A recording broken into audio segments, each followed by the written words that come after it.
Olá pessoal, tudo bem? Este é o vídeo da análise do resumo do capítulo 6 do livro Como Ler Livros, que está contido dentro da parte 2. Parte 2 essa que fala sobre o terceiro nível da leitura e a leitura analítica. O capítulo 6 é a classificação de um livro. O objetivo do livro Como Ler Livros é ensinar a ler livros de forma analítica. Todavia, a leitura de livros ela engloba também textos mais simples. Se você consegue ler um livro de forma analítica, teoricamente você consegue ler um texto de 30 linhas de forma analítica.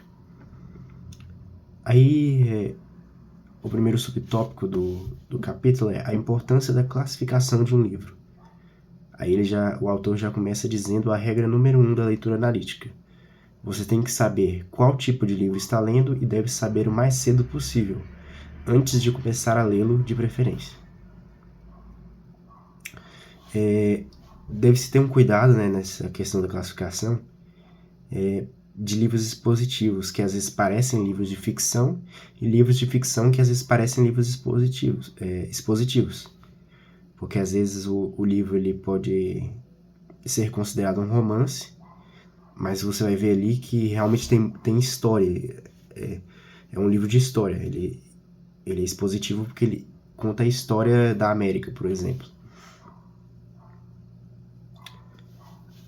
A regra é principalmente para livros expositivos e será cumprida na leitura inspecional, que foi o que a gente viu, né? A leitura inspecional, para quem viu os outros vídeos, é a antessala da leitura analítica.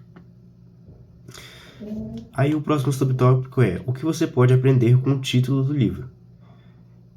Muitos autores eles já falam qual é o tipo do livro bem na capa, né? Se tiver, por exemplo, a História do Brasil, obviamente é um livro de história. Muitas pessoas geralmente elas se esquecem de checar, de prestar atenção no título e também de checarem o prefácio do livro, né? Como eu disse, né, é na própria leitura inspecional que você se identifica, que você vai identificar sobre o que é o livro. E muitas vezes os autores bons, né, eles se esforçam ali em escrever um bom prefácio para que os bons leitores já saibam o tipo do livro, só que muitas pessoas simplesmente ignoram. Ele também comenta aqui, o autor, né, que para você saber classificar um livro, você tem que ter uma classificação. Então ele coloca aqui 3 classificações para a gente seguir. Ele coloca a ficção, os expositivos práticos e os livros expositivos teóricos. Aí já é o próximo subcapítulo, né, que é os livros práticos versus os livros teóricos. Muitos não entendem o real significado da palavra prático e teórico, né? No sentido que o autor está usando aqui, as obras expositivas, ele primeiro fala, né? As obras expositivas transmitem conhecimento. Aí as obras expositivas práticas, elas falam de um conhecimento aplicado. Porque para você saber, se você está lendo um livro, você vai receber conhecimento de qualquer forma, né? É um livro expositivo, então ele transmite um conhecimento. Só que é um conhecimento aplicado. Você conhece como fazer algo. É um guia de algo. O que fazer, como fazer. Pode ser também um livro de alguma arte que você está aprendendo. Manuais, livros normativos, como ética, política e economia. Por que ética, né? Porque ética, teoricamente, diz o que todos devem ou não fazer, certo? Então, é um livro prático, porque ele está dizendo que uma pessoa tem que fazer na prática, na vida dela. A retórica também é prática, porque um livro retórico, certo? Tipo, um livro político, um tratado sobre política. Ele fala como que ele acha que deveria ser a política de um país, né, de um estado. E também o livro de economia, né? Aqueles livros que falam como que deveria ser a economia, ou também como você deve agir, né, no cenário econômico. Aí alguns títulos assim que remetem a livros práticos são A Arte de alguma coisa, Como fazer alguma coisa. Os temas mais comuns são, como eu disse, a ética, a política, a engenharia também, o negócio, né, que seria você como agir no mercado, né, a economia o direito e a medicina, né?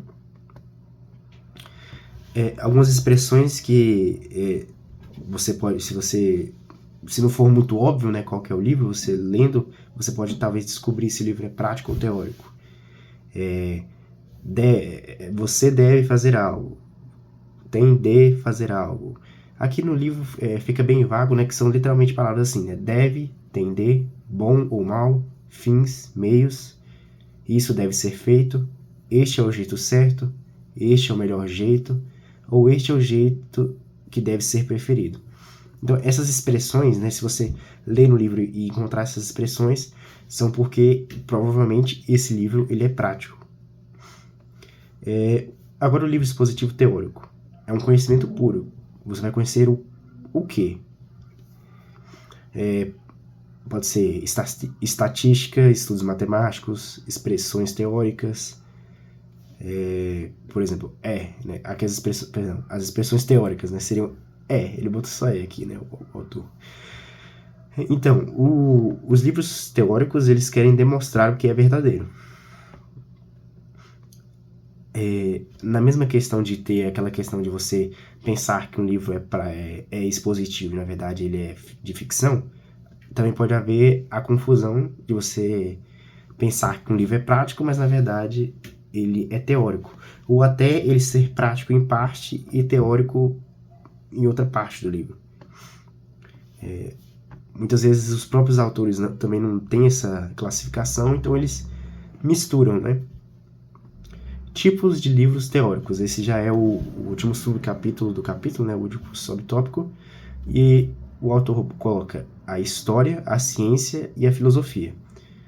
A história é facilmente identificada no título, ou se você não identificou no título, você lendo o prefácio, com certeza você vai entender o que é um livro de história. Ela é cronotópica, né? Que vem do cronos, tempo, e topos, que eu vou pesquisar que eu esqueci dos significados de topos. Topos é espaço. Eu tava até com a ideia na cabeça, mas eu tinha esquecido e eu só fiz uma pesquisa rápida aqui, sem nenhum problema. A história, né, é uma narração, né? Um bom historiador, ele tem que saber também ser um bom romancista, teoricamente, né? Ele tem que saber explicar uma coisa que ocorreu em determinado lugar. Por isso que é cronotopos, que é uma coisa do tempo que ocorreu em determinado espaço. Aqui no livro, né, se não me engano, aqui no começo, o prefácio do autor, deixa eu ver aqui,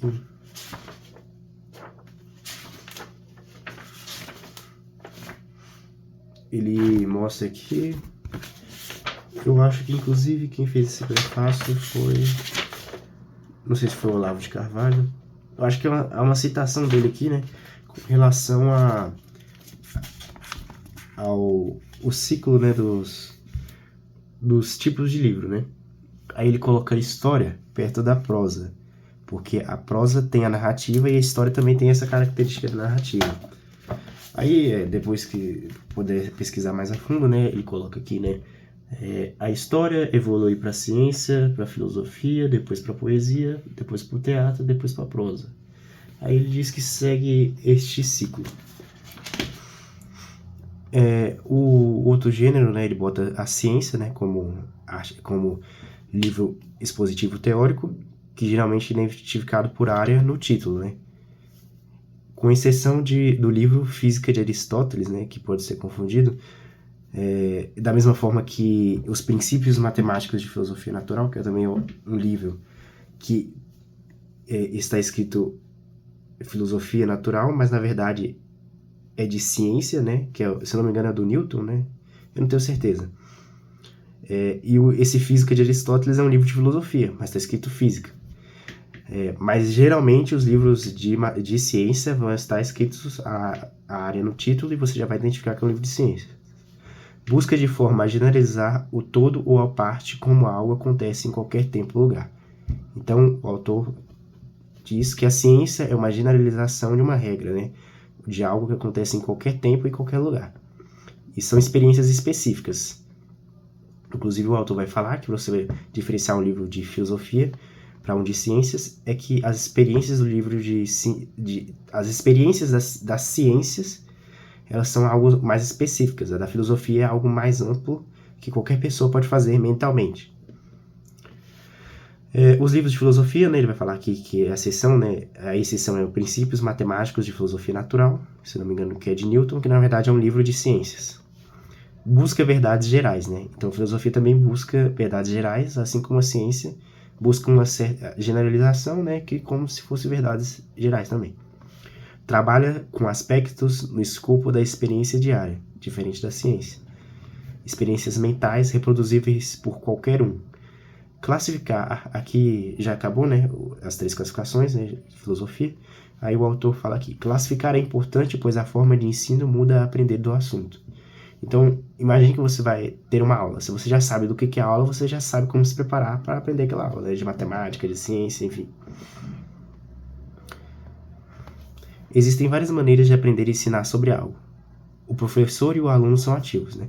Então, mais uma vez, retomando aquilo, né, que o leitor tem que ser ativo na leitura. Então, pessoal, era só isso mesmo.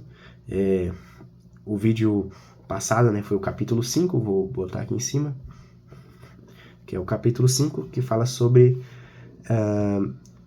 se eu não me engano, a leitura exigente, né? A arte da leitura exigente. E esse vídeo termina por aqui. No próximo capítulo vamos falar sobre como radiografar um livro.